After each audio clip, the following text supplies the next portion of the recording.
السلام عليكم ورحمة الله وبركاته. الحمد لله رب العالمين والصلاة والسلام على رسوله الكريم وعلى آله وصحبه أجمعين ومن تبعهم بإحسان إلى يوم الدين أما بعد. கண்ணியமிக்க அல்லாஹ்வின் நல்லடியார்களே,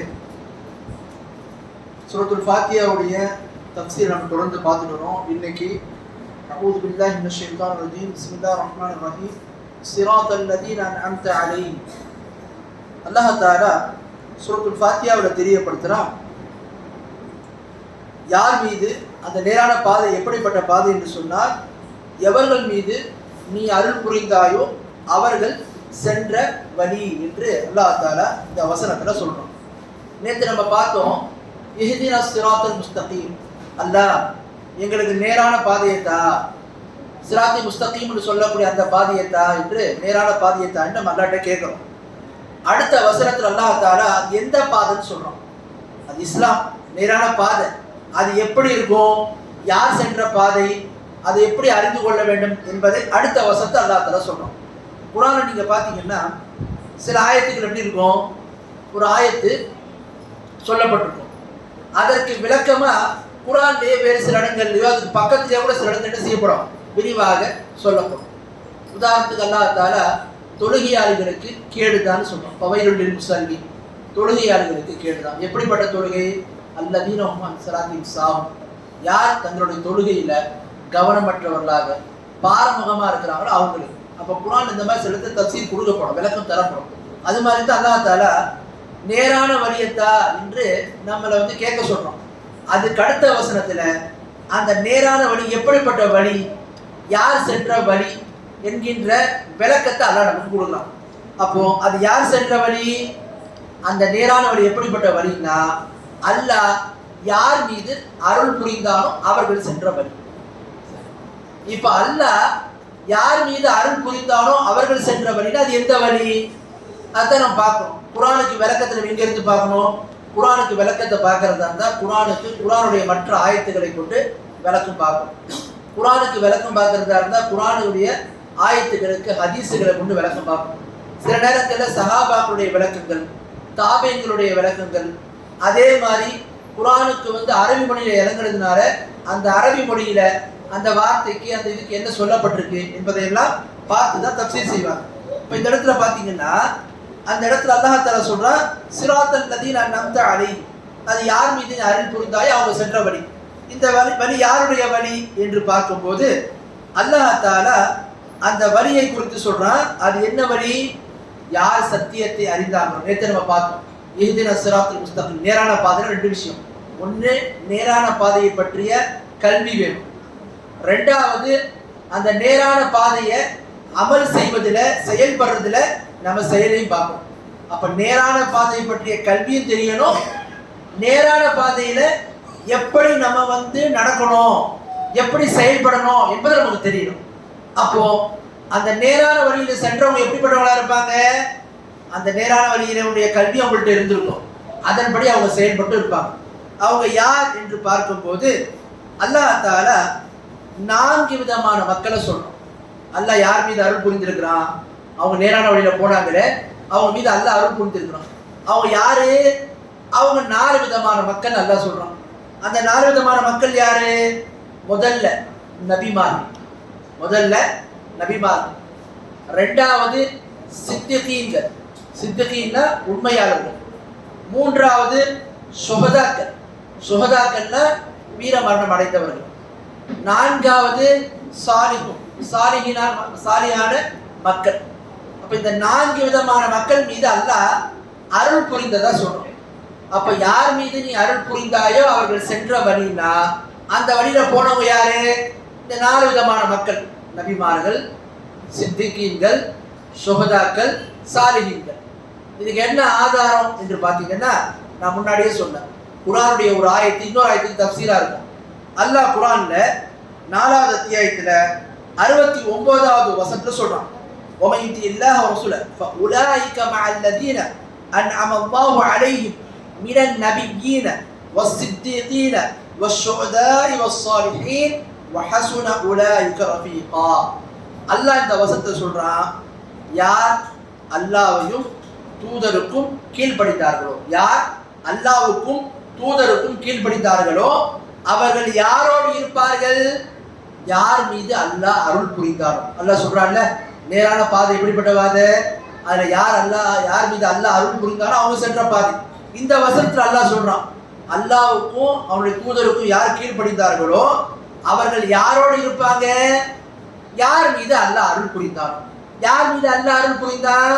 அந்த வசனத்தை அல்லாஹ் சொல்றான். 4 விதமான மக்கள். மினன் நபியீன, நபிமார்கள் மீது. இரண்டாவது வஸ்ஸித்தீகீன, சித்திகீன்கள் உண்மையாளர்கள் மீது. வஷ்ஷுஹதா, அல்லாஹ்வுடைய பாதையில ஷஹீதானவங்க மீது. நாலாவது வஸ்ஸாலிஹீன், அதாவது நல்ல மக்கள், நல்லோர்கள் என்று அல்லாஹ் சொல்றான். வஹசுன உலாயிக ரஃபீகா, இவர்கள் தான் தோழமை கொள்வதற்கு மிக சிறந்தவர்கள் என்று அல்லாஹ் சொல்றான். அப்போ அல்லாஹ் யார் மீது அருள் புரிந்திருக்கிறான்? அவங்க சென்ற பாதையில நம்ம போனாத்தான் அது நேர்வழி. அது யார் சென்ற பாதை? 4 விதமான மக்கள் சென்ற பாதை. அது யாருடைய பாதை? முதலாவது நபிமார்கள். அப்ப நபிமார்கள்னு சொன்னா அதுல ரசூல்மார்களும் வந்துருவாங்க. நபிமார்கள்னு சொன்னா ரசூல்மார்களும் வந்துருவாங்க. நபிக்கும் ரசூலுக்கும் என்ன வித்தியாசம் என்று பார்த்தீங்கன்னா, இதுல சில கருத்துக்கள் சொல்லப்பட்டாலும் மிக வலுவான ஒரு கருத்து என்னன்னு சொன்னா சொல்லுவாங்க, அல்லாஹ்வுடைய தூதரை பத்தி நுப்பிய பிஇக்ரா வ உர்தில பில் முத்தத்திர், அல்லாஹ்வுடைய தூதர் ஸல்லல்லாஹு அலைஹி வஸல்லம் அவர்கள் இக்ரா என்கின்ற அத்தியாயத்தை கொண்டு நபியாக ஆக்கப்பட்டார். அது முத்தத்திர் என்ற அத்தியாயத்தை கொண்டு ரசூலாக ஆக்கப்பட்டார். இக்ரா பிஸ்மி ரப்பிக்கல் ஓதி பார்த்தீங்கன்னா ஆரம்பத்தில் 5 வசனம் இறங்குச்சு. அதில் என்ன சொல்லப்பட்டிருக்கு ரசூலுல்லாஹ்வுக்கு? அதில் என்ன சொல்லப்பட்டிருக்கு மூசாஸ் அவர்களுக்கு? நீங்க ஓதுவீராக, ரப்பியுடைய பெயரை கொண்டு ஓதுவீராக, அவன் தான் அவளை படைத்தான். இது மாதிரி அல்லாஹ் என்ன செய்வான் சொல்லுவான். அதில் எந்த விதமான ஆர்டர் இருக்காது. என்ன மக்களுக்கு இது இங்கே எடுத்து சொல்லணும், எடுத்து செய்ய வேண்டும் என்று சொல்லப்பட்டிருக்காது. அடுத்து பாருங்க, அல்லாஹ் யா இவள் முத்தஸிர், போர்வையை போர்த்தி கொண்டிருப்பவரே, அன்பில் எழுதுறீங்க, மக்களுக்கு அச்சமூட்டி எச்சரிக்கை செய்யணும்னு ஆர்டர் போறோம், கட்டளையிடுறோம். அப்ப நபிக்கும் ரசூலுக்கும் உள்ள வித்தியாசம் என்னன்னா, நபிக்கு அல்லாஹ் வஹியை இறக்குவான், அவங்களுக்கு வேதத்தை கொடுப்பான், ஆனா கட்டளையிடப்படாது. நீங்க மக்களுக்கு எடுத்து சொல்லணும், அவங்க சொல்லுவாங்க மக்களுக்கு, ஆனா அல்லாஹ்வின் புறத்துல அவங்களுக்கு கட்டளையிடப்படாது. தூதர்னு சொன்ன என்ன? அவர்கள் நபிமார்களோட உயர்ந்தவங்க, அவங்களுக்கு என்ன?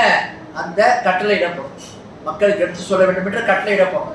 அதைத்தான் சொல்லுவாங்க. நபிக்கும் தூதருக்கும் உள்ள வித்தியாசம். நபிக்கு கட்டளையிடப்படாது, வஹி இறங்கும். தூதருக்கு ரசூலுக்கு வஹி இறங்கும், மார்க்கத்தை பிறருக்கு எத்தி வைக்க வேண்டும் என்ற கட்டளையும் இடப்படும். 2 பேரும் அவங்களுடைய பணியை கரெக்டா செய்வாங்க. ஆனாலும் என்ன, தூதருக்கு கட்டளையிடப்படும், நபிமார்களுக்கு கட்டளையிடப்படாது. இதுதான் தூதருக்கும் நபிக்கும் உள்ள வித்தியாசம் அப்படின்றத நம்ம பார்க்கலாம். அப்போ முதல்ல அந்த நேர்வழியில போனவங்க மக்கள்ல யார் வருவாங்க? நபிமார்கள் வருவாங்க. அப்ப நபிமார்கள் வரும்போது தூதர்களும் அதுல அடங்குவாங்க. ஒவ்வொரு தூதரும் நபியாவாங்க. ஒவ்வொரு நபியும் தூதர் கிடையாது. ஒவ்வொரு தூதரும் நபியாகவும் இருப்பாங்க, தூதராகவும் இருப்பாங்க, நபியாகவும் இருப்பாங்க. ரசூலா தூதராகவும் இருக்கிறாங்க, நபியாகவும் இருக்கிறாங்க. மூசா நபி தூதராகவும் இருக்கிறாங்க, ரசூலாகவும் இருக்கிறாங்க, நபியாகவும் இருக்கிறாங்க. ஈசா நபி தூதராகவும் இருக்கிறாங்க, நபியாகவும் இருக்கிறாங்க. சில நபிமார்களை பார்க்கணும், அவங்க நபியா மட்டும்தான் இருப்பாங்க, தூதரா இருக்க மாட்டாங்க. சுலைப் அலைஹிஸ்ஸலாம் பார்க்கலாம், அவங்க என்ன, அவங்க வெறும் நபியா மட்டும்தான் இருக்காங்க, தூதரா இல்லை, ரசூலா இல்லை. அப்ப இந்த வித்தியாசத்தை நாம விளங்கிக் கொள்ள வேண்டும். அப்போ நம்ம நேர் வழியில பயணிக்கிறதா இருந்தா நேரான வழி தான் நம்ம அல்லாஹ்ட்ட கேட்கிறோம். அது என்ன வழி? நபிமார்கள் சென்ற வழி, ரசூல்மார்கள் சென்ற வழி, அந்த வழியில் நம்ம போகணும். இதுல அவங்க தான் முதல் கேட்டகரியில வர்றவங்க. அடுத்து யாரு? சித்திகூன். சித்திகூன்னா யாரு? உண்மையாளர். உண்மையாளர்னா யாரு? யார் இந்த மார்க்கத்தில் அல்லாஹ்வுடைய தூதர் மீது இறங்கியதை உண்மைப்படுத்துறாங்க, எதை உண்மையான முறையில் உண்மைப்படுத்துறாங்களோ, உண்மையை கொண்டு இருக்கிறாங்களோ, உண்மைப்படுத்துறாங்களோ, அவர்கள் தான் சித்திகீன்ல வருவாங்க, உண்மையாளர்ல வருவாங்க. இதுல யார் முதன்மையா வருவா என்று பாத்தீங்கன்னா அபூபக்கர் சித்திக் ரலியல்லாஹு அன்ஹு. இந்த உம்மத்திலேயே அல்லாஹ் சொல்றான், உங்களை குன்தும் கைர உம்மத்தின் உஹ்ரிஜத் லின்னாஸ், மனித சமுதாயத்துல தோற்றுவிக்கப்பட்ட மனித சமுதாயத்துல சிறந்தவங்க யாருன்னு சொன்னா ரசூலுல்லாஹ்வுடைய உம்மத்தவர்கள் தான். அதுல சிறந்தவங்க முதன்மையானவங்க ரசூலுல்லாஹ்வுக்கு அப்புறம் யாருன்னு சொன்னா இந்த உம்மத்திலேயே அபூபக்கர் சித்திக் ரலியல்லாஹு அன்ஹு தான். அப்ப அவங்க தான் என்ன? சித்திக். அவங்களுக்கு சித்திக்ன்ற பெயர் சொல்லப்பட்டிருக்கு. இதுல முதன்மையா யார் வருவா? அவர்கள் தான் வருவார்கள் அப்படின்றத நம்ம பார்க்கிறோம். ஆகவே இந்த இடத்துல அல்லாஹ் தஆலா சித்திகீன்கள் உண்மையாளர்கள் மீது அல்லாஹ் அருள் பொழிந்தான், அருட்கொடை அவங்க மீது ஏற்படுத்தினான். ஆக அந்த வழியில நாம அவங்க நேர் வழியில பயணித்தாங்க, அந்த வழியை தான் நம்ம அல்லாஹ்ட்ட நம்ம கேட்கணும். அப்போ இதுல முதன்மையா யார் வருவார்? அபூபக்கர் சித்திக் ரலியல்லாஹு வருவாங்க. மேலும் யாரெல்லாம் உண்மையாளர்களாக மார்க்கத்தை உண்மைப்படுத்தி மக்களும் அவர்கள் உண்மைப்படுத்துறாங்களோ அவர்கள் அனைவரும் இதுல வருவாங்க அப்படின்னு பார்க்கணும். இது குறித்து பாருங்க, அல்லாஹ்வுடைய தூதர் ஸல்லல்லாஹு அலைஹி வஸல்லம் உண்மை குறித்து ஒரு ஹதீஸ்ல சொல்றாங்க. இந்த ஹதீஸ் புகாரில் வரக்கூடிய ஹதீஸ், அலைக்கும் பிஸ்ஸித்க், நீங்கள் சத்து உண்மை என்ன செய்யுங்க, உங்கள் மீது கடமையாக்கி கொள்ளுங்க. ஃபஇன்ன ஸித்க யஹ்தி இலல் பிர், நிச்சயமாக இந்த உண்மையானது உங்களை நன்மையின் பக்கம் உங்களை கொண்டு போகும். வஇன்னல் பிர்ர யஹ்தி இலல் ஜன்னah, நிச்சயமாக அந்த நன்மையானது உங்களை சொர்க்கத்தின் பக்கம் கொண்டு போகும். வமா யஸாலு ரஜுலு யஸ்துகு வயதஹர்ர ஸித்க ஹத்தா யுக்தப இன்தல்லாஹி சித்தீகா, ஒரு மனிதர் உண்மையை பேசுவார், உண்மையே பேசிக் கொண்டிருப்பார், இப்படி அவர் என்ன செய்யப்படுவார்? அல்லாஹ்விடத்துல சித்தீக், உண்மையாளர் என்று எழுதப்பட்டிருப்பார். அதே மாதிரி பாருங்க, ரசூலா சொல்றாங்க, வையாக்கும் வல் கதிப், நீங்க பொய்யை தவிர்த்துக் கொள்ளுங்க. ஃபஇன்னல் கதிப யஹ்தி இலல் ஃபுஜூர், நிச்சயமாக பொய் என்பது உங்களை பாவத்தின் பக்கம் கொண்டு போகும். ஃபஇன்னல் ஃபுஜூர யஹ்தி இலன் நார், நிச்சயமாக அந்த பாவமானது உங்களை நரகத்தின் பக்கம் தள்ளும், நரகத்தில் கொண்டு போகும். வமா யஸாலு ரஜுலு யக்திபு வயதஹர்ரல் கதிப ஹத்தா யுக்தப இன்தல்லாஹி கذாபன், ஒரு மனிதன் பொய் சொல்லிக் கொண்டே இருப்பான் எல்லா நேரங்களிலும், இப்படியா என்ன செய்யப்படுவான் அந்த மனிதன்? அல்லாஹ்விடத்துல பொய்யன் என்று, கذாப் என்று எழுதப்படுவான் என்று ரசூலுல்லாஹ் சொன்னாங்க. ஆகவே யார் ஒருவர் உண்மையாளராக இருக்கிறாரோ, உண்மையை பேசுறாரோ, அவர் மீது அல்லாஹ் என்ன செய்யறான்? அருள் புரிந்திருக்கிறான். அதுல இந்த உம்மத்துல யார் வருவா? முதலாவதாக அபூபக்கர் சித்திக் ரலியல்லாஹு வருவாங்க. அதே மாதிரி உண்மையாளர் பண்பை கொண்டவங்க யாரெல்லாம் இருக்காங்களோ அவங்க அதை இடம் பெறுவாங்கன்றத பார்க்கணும். அடுத்து பாருங்க, அல்லாஹ் அந்த நேரான வழியை நம்மகிட்ட கேட்க சொன்னால, அந்த நேரான வழி எப்படி வழி? யார் மீது அல்லாஹ் அருள் புரிந்தான்? யார் மீது அல்லாஹ் அருள் புரிந்தான்? நபிமார்கள், சித்திகீன்கள். மூணாவது யாரு? ஷுஹதாக்கள். ஷுஹதாக்கள்னா யாரு? இதுல ரெண்டு விதமான தரப்பு மக்கள் வருவாங்க. ஒண்ணு யார் வருவான்னு சொன்ன, யாரெல்லாம் அல்லாஹ்வுடைய பாதையில வீர மரணம் அடைந்தார்களோ, இஸ்லாமிய மார்க்கத்துல கிலாபத் இருந்து அல்லது இஸ்லாமிய ஒரு அரசாங்கம் இருந்து ஒரு முஸ்லீம் ஆட்சி இருந்து அதற்கு கீழே போய் எதிரிகளோடு சண்டையிட்டார்கள், அவங்க அதுல மரணம் அடைந்தாங்கன்னு சொன்னா அவங்க என்ன அந்த ஷஹீத் என்ற அந்தஸ்துல பொதுவா வருவாங்க. விளங்குதுங்களா? இது ஒரு அர்த்தம். ரெண்டாவது ஷஹீத் என்பதை இவங்களே சேர்த்திருக்காங்க. யாரு? மார்க்க அறிஞர்கள். யார் மார்க்க கல்வியை முறையாக கற்று இந்த மார்க்கத்துக்காக வேண்டி தன்னை அர்ப்பணித்து இந்த உம்மத்தை அவர் ஏற்றுக்கொள்ள, உதாரணத்துக்கு இமாம் புகாரி போன்ற பெரும் பெரும் இமாம்கள், ஷேக் இப்னு தைமியா போன்ற இமாம்கள், இது மாதிரி உள்ள அறிஞர்கள் என்ன அவங்க இடம் பெறுவாங்கன்றாங்க.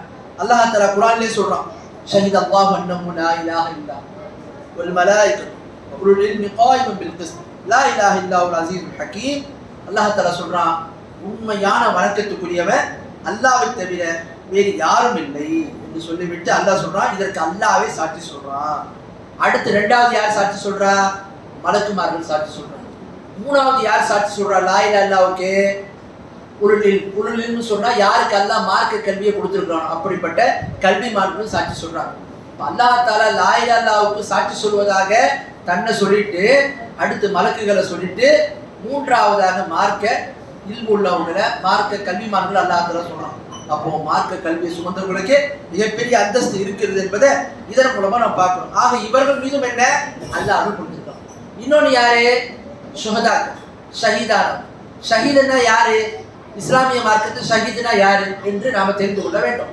அல்லாஹ்வுடைய தூதர் சொல்றாங்க, ஒருவர் தன்னுடைய இதை என்ன செய்வார்? தன்னுடைய ஹமியத்துன்னு சொன்னா தன்னுடைய இந்த இனவெறிக்காக போராடுவாரு.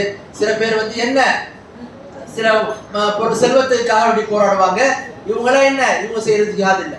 உண்மையான ஷஹீத் என்றவங்க யாருன்னு சொன்னா, யாரெல்லாம் இந்த மார்க்கத்துக்காக, இந்த மார்க்கம் ஓங்குவதற்காக, அந்த கலிமத்து லா இலாஹ இல்லல்லாஹ் சொல்லக்கூடிய அந்த கலிமாவுடைய அதற்காக யார் போரிடுவார்களோ அவர்கள் தான் உண்மையான ஷஹீத் ரசூலுல்லாஹ் சொல்றாங்க. அப்போ இது யார் அறிந்தவன்? எவ்வளவு பேர் போர்க்களத்துக்கு போகலாம், எவ்வளவு பேர் எதிரிகளோட சண்டையில ஜிஹாதுல கலந்து கொள்ளலாம். ஆனாலும் கூட இதுல யார் உண்மையிலேயே அவருடைய உள்ளத்திலிருந்து இந்த மார்க்கம் ஓங்குவதற்காக போராடினாங்கன்றது அல்லாஹ் மட்டும்தான் அறிந்தோம், இப்ப யாரும் அறிய மாட்டாங்க. ஆகவே இந்த ஷஹீதுன்ற விஷயத்துல நாம கூட பார்க்கிறோம். மக்கள் சர்வசாதாரணமா அவர் ஷஹீது இவரு ஷஹீதுன்ற மாதிரி போட்டுருவாங்க. போடக்கூடாது. ஷஹீதுன்றவங்களை பொறுத்த வரைக்கும் நன்றாக ஒன்று விளங்கி கொள்ள வேண்டும். அல்லாவும் அல்லாவுடைய தூதரும் யார ஷஹீதுன்னு சொல்றாங்களோ அவங்க ஷஹீத். இதுல யார் வருவா? முதன்மையா உமர் ரலியல்லாஹு வருவாங்க, இவங்க ஷஹீத். உஸ்மான் ரலியல்லாஹு வருவாங்க, இவங்க ஷஹீத். அலி ரலியல்லாஹு வராங்க, இவங்க ஷஹீத். ஏன்னா இவங்க ஷஹாதத்தை அடைவாங்கன்றது ரசூலா முன்னறிவிப்பு செய்தார். அது நடந்தது. அதே மாதிரி இஸ்லாமிய உம்மத்தில் எத்தனை சஹாபாக்கள் வீர மரணம் அடைந்தார்கள். அவங்க ரசூலா ஷஹீதுன்ற அந்தஸ்தை அவங்களுக்கு கொடுத்துருக்காங்க. அப்ப அல்லாவும் அல்லாவுடைய தூதரும் யாருக்கு ஷஹீதுன்ற அந்தஸ்தை கொடுத்துருக்காங்களோ அவர்கள் நம்ம ஷஹீதுன்னு சொல்லலாம். குறிப்பிட்டு உமர் ரலியல்லாஹு ஷஹீது, உஸ்மான் ரலியல்லாஹு ஷஹீது நம்ம குறிப்பிட்டு சொல்லலாம். இது அல்லாத வேற எந்த ஒருவரும் நம்ம குறிப்பிட்டு சொல்லக்கூடாது. ஒருவர் இப்போ இஸ்லாமிய போரே நடக்குது, எதிரிகள் காஃபிலோட போரிடுறாங்க, இஸ்லாமிய ஆட்சிக்கு கீழே சண்டையிடுறாரு, சண்டையிட்டு அவர் வீர மரணம் அடைந்தாலும் அவர் ஷஹீதுன்னாலும் அவருக்கு தொழுகை இல்லை, அவருக்கு எந்த செய்ய மாட்டோம், குளிப்பாட்டாம அப்படியே அவர் அடக்கம் செய்வோம். ஷஹீதுக்கான எல்லா வேலைகளும் செய்வோம். ஆனால் அவரை குறிப்பிட்டு ஷஹீது சொல்ல முடியுமானா முடியாது. பொதுவா யாரெல்லாம் அல்லாஹ்வுடைய பாதையில கொல்லப்படுறாங்களோ அவங்க ஷஹீதுன்னு சொல்லலாம். குறிப்பிட்டு ஒரு நபரை சொல்றதா இருந்தா அவர் போர்க்களத்திலேயே போய் கொல்லப்பட்டவராக இருந்தாலும் நம்ம புகாரி இதுக்கு ஒரு பாடத்தலைப்பு வைக்கிறார். அப்போ இது நம்ம பார்க்கிறோம். குறிப்பிட்ட ஒரு நபரை நம்ம சொல்ல முடியாது, பொதுவாக சொல்லலாம். யாரெல்லாம் அல்லாஹ்வுடைய பாதையில வீர மரணம் அடைகின்றார்களோ அவர்கள் ஷஹீது. குறிப்பிட்ட ஒரு நபரை சொல்லக்கூடாது. ஏன்? ஒரு மனிதனுடைய உள்ளத்துல என்ன இருக்குது, அவர் எந்த நிலையிலிருந்து இந்த உயிரை அல்லாஹ்வுடைய பாதையில விட்டார் என்பது அல்லாஹ் தான் அறிந்தவர். ஆகவே இந்த மார்க்கத்துக்காக தான் விட்டாரா, வேறு சில காரணங்கள் இருந்துச்சா என்பதை உள்ளத்துல இருக்கிறத ரப்பு மட்டும்தான் அறிந்தவர். ஆகவே அந்த நிலையை நம்ம என்ன செய்ய முடியாது, சொல்ல முடியாது. பொதுவாக நம்ம சொல்லலாம். யாரெல்லாம் அல்லாஹ்வுடைய பாதையில கொல்லப்படுறாங்களோ அவங்க எல்லாம் ஷஹீது, வீர மரணம் அடைந்தவங்க சொல்லாமே தவிர குறிப்பிட்ட ஒரு நபர் சொல்ல முடியாது. இது வெறுமனே போர்க்களத்துல மட்டுமல்ல. ரசூலுல்லாஹ் சொல்றாங்க, யாரெல்லாம் காலராவில் மரணிக்கிறாங்களோ, யாரெல்லாம் பாத்தீங்கன்னு சொன்னா நீர்ல மூழ்கி மரணிக்கிறாங்களோ, அல்லது ஒரு பெண் பிரசவிக்க முடியாம மரணிச்சிட்டாங்கன்னு சொன்னா இவங்க எல்லாம் ஷஹீதுடைய அந்த அந்தஸ்துல வருவாங்கன்னு ரசூலுல்லாஹ் சொன்னாங்க. இப்ப நம்ம ஒருத்தவங்களை பார்க்குறோம் இந்த நிலையில இருக்கிறாங்கன்னா உடனே ஷஹீத் நம்ம டிக்ளேர் பண்ற முடியாது. இந்த சிறப்பு அவங்க இருக்குன்னு நல்லா சொல்லியிருக்காங்க, அல்லாஹ்வுடைய சொல்லியிருக்கிறாங்க. அதுல யார் வருவா? அல்லாஹ் தான் இருக்கும்.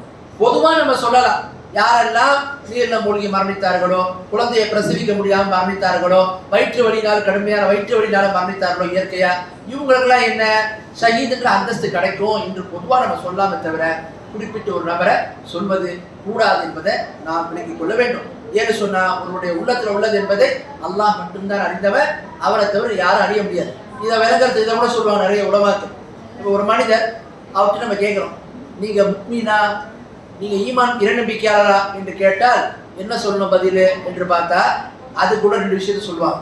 ஒரு நபரை பார்த்து தன்னை முக்மீன் என்று சொல்லிக்கலாமா, ஒரு மனிதர் தன்னைத்தானே முக்மீன் என்று சொல்லிக்கலாமான்னா ரெண்டு நிலைகளை சொல்லுவாங்க. ஒன்று அசல் ஈமான். அசல் ஈமான்னா என்ன? நான் அல்லாஹ்வை நம்புறேன், தூதரை நம்புறேன், மறுமை நம்புறேன், வேதத்தை நம்புறேன், மார்க்கத்தில் எதெல்லாம் நம்ப சொல்லப்பட்டிருக்கோ அதெல்லாம் நம்புறேன் என்கின்ற அடிப்படையில நான் முக்மீனாக இருக்கிறேன், ஈமான் கொண்டவனா இருக்கிறேன், என்னுடைய உள்ளத்துல அசலான ஈமான் இருக்குது, நிஃபாக் கிடையாது, குஃப்ர் கிடையாது என்ற அர்த்தத்துல ஒருவர் சொல்றதா இருந்தா தாராளமா தன்னை முக்மீன் என்று சொல்லலாம். அடுத்து முக்மீன் என்ற வார்த்தையை வைத்து ஒருவர் அவரிடத்துல நிறைவான ஈமான் இருக்குது, பரிபூர்ணமான ஈமான் இருக்குது, அமல்கள்ல அவர் ஈடுபட்டதுனால முழுமையான ஈமான் கொண்டவராக அவர் ஆயிடுவாரு என்கின்ற அர்த்தத்துல ஒருவர் தன்னை முக்மீன் சொல்ல முடியுமானா இப்படி சொல்லக்கூடாது. எப்படி சொல்லணும்?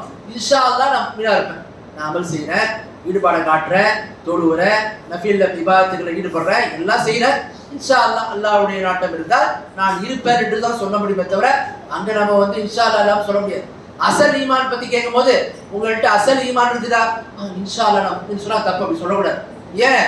ஒரு மனிதன்கிட்ட உள்ளத்துல இருக்கக்கூடிய அசலான ஈமான் அடிப்படை அல்லாஹ்வை நம்புறேன், மறுமையை நம்புறேன், தூதரை நம்புறேன், வேதத்தை நம்புறேன்னு கேட்கும்போது இன்ஷா அல்லாஹ்னு சொன்னா இந்த அங்க சொல்லக்கூடாது. எங்கே இதை நம்ம சொல்லணும்? முழுமையா ஈமான் என்ற அர்த்தத்துல ஒருத்தர் கேட்டார்னா உங்கள்கிட்ட ஈமான் பரிபூர்ணமா இருக்குதான்னு அங்க சொல்லலாம் இன்ஷா அல்லாஹ். உங்கள்கிட்ட அடிப்படையான ஈமான் இருக்குதான்னு கேட்டா அங்க இன்ஷா அல்லாஹ் சொல்லக்கூடாது. இப்ப இதெல்லாம் இந்த மார்க்கத்துல சொல்லப்பட்ட விவரங்கள். அப்ப எந்த ஒரு நபரை குறித்தும் அல்லாஹ்வும் அல்லாஹ்வுடைய தூதரும் இவர்கள் சாட்சி அளித்திருக்கிறாங்க, இவங்க ஷஹீது, இவங்க சொர்க்கவாசி என்று நம்ம அவங்களுக்கு தீர்ப்பளிக்கிறோம். யாரை பத்தி சொல்லலையோ அவங்கள பத்தி நம்ம பொதுவாக தான் சொல்ல முடியுமே தவிர குறிப்பிட்டு அவர் போர்க்களத்திலே வீரமரணம் அடைந்தாரா இருந்தாலும் அவருக்கு ஜனாசா தொழுகை இல்லை, கஃனிடப்படல, அப்படியே அவர் ரத்தத்தோடு என்ன செய்யப்பட்டாரு, அவர் புதைக்கப்பட்டாலும் அவர்களுடைய கபரில் அடக்கம் செய்யப்பட்டாலும் நம்ம அவர் வந்து குறிப்பிட்டு ஒரு ஷஹீதுன்னு சொல்ல முடியும். அது யாரை சொல்ல முடியும்? அல்லாவும் அல்லாவோட தூர் யாரை சொன்னாலும் அவங்க மட்டும் தான். அவங்கள தவிர்த்து வேறு யாரையும் நம்ம சொல்ல முடியாது. பொதுவாக சொல்லலாம், ஒரு எதிர்பார்ப்போட சொல்லலாம், அல்லாஹ் அவங்கள மன்னிக்கலாம், அல்லாஹ் அவங்களுக்கு உயர்ந்த அந்தஸ்து தரலாம், இப்படி நம்ம பொதுவாக சொல்லிக்கலாமே தவிர குறிப்பிட்டு சொல்லக்கூடாது என்பதை நம்ம விலகிக் கொள்ள வேண்டும். அடுத்து அல்லாஹ் யார் மீது அருள் புரிந்தாரோ அவங்களுடைய 4வது விஷயம் யாரு? அவங்க யாரு என்று பார்த்தீங்கன்னு சொன்னா, அவங்க யார் நல்லடியார்களாக இருக்கிறார்களோ என்று அல்லாஹ் தஆலா குர்ஆன்ல தெரியப்படுத்துறான். முதல்ல நபிமார்கள் தெரியப்படுத்துறான், 2வது சித்திகர்கள் சொல்றான், 3வது சுஹதாக்கள்றான், 4வது சாலிஹீன்கள். சாலிஹீன்கள் யாரு? அந்த சாலிஹூன் யார் என்று சொன்னால், யார் அவங்களுடைய உள்ளமும் அந்தரங்கமும் தூய்மையா இருக்கும், யார் உள்ளத்திலையும் வெளிப்படையாகவும் அந்தரங்கமாகவும் தன்னை தூய்மைப்படுத்திக்கிட்டு மார்க் அடிப்படையில் இருப்பாங்களோ அவங்க என்ன இந்த லிஸ்ட்ல வருவாங்க. அவங்க எப்படிப்பட்டவங்க? அவர்கள் மார்க்க கடமைகளை செய்வாங்க. அல்லாஹ் எதெல்லாம் தடுத்திருக்கிறானோ அதெல்லாம் விட்டு விலகிடுவாங்க. யார் ஒருவர் மார்க்க கடமைகளை செய்கிறாங்களோ அவர்களும் மார்க்கத்தில் எதை அல்லாஹ் தடுத்திருக்கிறானோ அதை விட்டு விலகிக்கிறாங்களோ. ஆனா என்ன, இவர்கள் அந்த சித்திக்குடைய அந்தஸ்துல வரமாட்டாங்க, சுஹதாக்குடைய அந்தஸ்து அடைய மாட்டாங்க. இதுக்கு கீழ் உள்ளவங்க தான். மார்க் அடிப்படையில ஹலால் ஹராம பேணி கடமைகளை செய்தும் ஹராமான விஷயங்களை தவிர்த்திருந்து யார் வாழ்றாங்க நம்மளாம் விடுவாங்க. அதுல யார் வந்துடுவாங்க? அதுல இந்த சாலிஹூன் என்பதுல மார்க்கத்தை பேணக்கூடிய மக்கள் வந்து விடுவார்கள் என்பதை நம்ம பார்க்கிறோம். ஆகவே இவர்கள் மீது அல்லாஹ் என்ன செஞ்சிருக்கிறான்? அருள் புரிஞ்சிருக்கிறான். அப்படிப்பட்ட வழியத்தான் நாம அல்லாஹ்ட்ட கேட்கிறோம். ஆகவே அல்லாஹ் யார் மீது அருள் புரிந்தாலும் சொல்றானே, அந்த அருள் புரிந்தவங்க யாரு? இந்த 4 விதமான மக்கள் தான். நபிமார்கள், அதே மாதிரி வந்து பார்த்தீங்கன்னு சொன்னா சித்திகூன்கள், அதே மாதிரி சுஹதாக்கள், 4வது நல்லடியார்கள். இவங்களுடைய வழியில தான் நம்ம என்ன செய்யணும்? நாமளும் அல்லாஹ் அருள் புரிந்த அந்த மக்களுக்கு அவங்க சென்ற பாதையில் நம்ம போனாதான் நேரான பாதையில நம்ம போக முடியும். ஆக அப்படிப்பட்ட மக்களாக அல்லாஹ் நம் அனைவரையும் ஆக்கியவர்களாக.